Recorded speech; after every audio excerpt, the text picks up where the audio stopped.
لله الذي لم يتخذ ولدا ولم يكن له شريك في الملك ولم يكن له ولي من الذل وكبره تكبيرا، والصلاة والسلام على سيدنا محمد الذي أرسله الله ليكون للعالمين بشيرا ونذيرا، وعلى آله وصحبه وسلم تسليما كثيرا.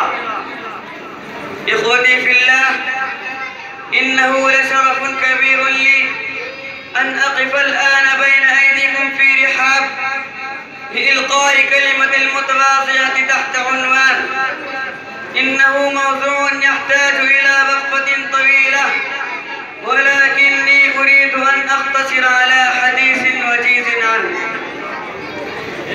أيها المستمعون الأكارم، إن الركن الأول من أركان الإسلام هو الشهادتان، شهادة أن لا إله إلا الله وشهادة أن محمدا رسول الله، وهذا الركن هو الأساس الذي تقوم عليه بقية الأركان وتبنى عليه جميع أحكام الشريعة الإسلامية.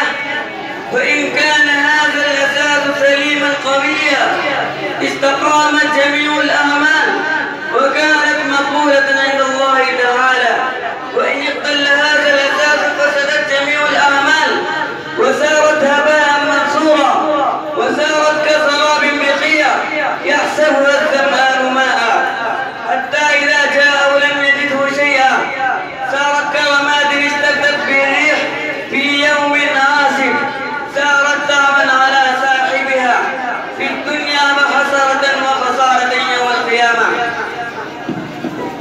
إخوتي في الله، إن من مقتضى شهادة أن لا إله إلا الله أن نفرد الله بالعبادة ولا نعبد معه أحدا، فإذا قلنا نشهد أن لا إله إلا الله فقد أعلنا البراءة من كل معبود سوى الله، والتزمنا بعبادة الله وحده وفعل ما أمر به وترك ما نهى عنه.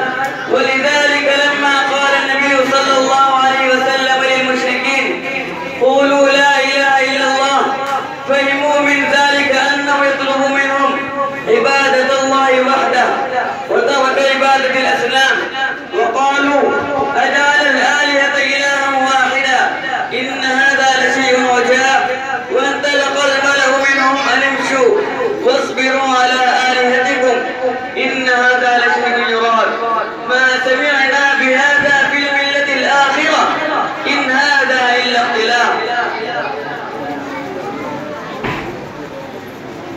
ومن مقتضى شهادة أن لا إله إلا الله أن نقيم الصلاة، فإنها الركن الثاني بعد الشهادتين. قال الله تبارك وتعالى فإن تابوا وأقاموا الصلاة وآتوا الزكاة فإخوانكم في الدين.